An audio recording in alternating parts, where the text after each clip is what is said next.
Hello viewers, আসসালামু আলাইকুম। আমি এখন রয়েছে হচ্ছে ময়মনসিংহ জেলার একদম প্রাণকেন্দ্রে পুরাতন ব্রহ্মপুত্র নদের পাড়ে। আর আমি যে জায়গাটিতে রয়েছি এটি হচ্ছে কাচারিঘাট বলে। আর আমি এখানে আসার পরে একটা খুব সুস্বাদু ফলের আমি দেখা পেয়েছি, যেটা হচ্ছে বাংলাদেশে খুব বিরল। আমি এখন সেই ফলটি আপনাদেরকে দেখাবো। অনেকে হয়তো বা আপনারা চিনেন, আপনারা একটু দেখেন তো আপনারা কেউ চিনতে পারেন কিনা। এই ফলটির নাম হচ্ছে গাব ফল বলে। আর এটি সাধারণত পাহাড়ি এলাকায় পাওয়া যায়। গ্রামাঞ্চলে একটা সময় এই গাব ফল অনেক পাওয়া যেত, এখন কিছু কিছু গ্রামাঞ্চলে পাওয়া যায়।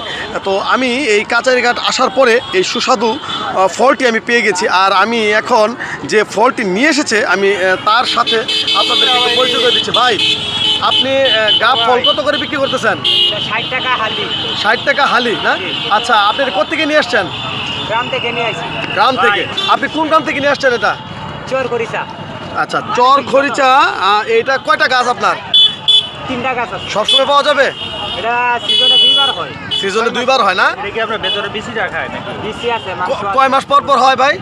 বছরে 2বার হয়। বছরে 2বার, মানে 6 মাস পর পর। 6 মাস। খাই তো তো আসলে এই গাব ফলটি আপনারা ময়মনসিংহের এই চর খরিচা এলাকায় গেলে আপনারা এই সুস্বাদু ফলটি পাবেন। তবে এটি হচ্ছে বছরে 2বার পাওয়া যায়, 6 মাস পর পর এই ফলটি পাওয়া যায়।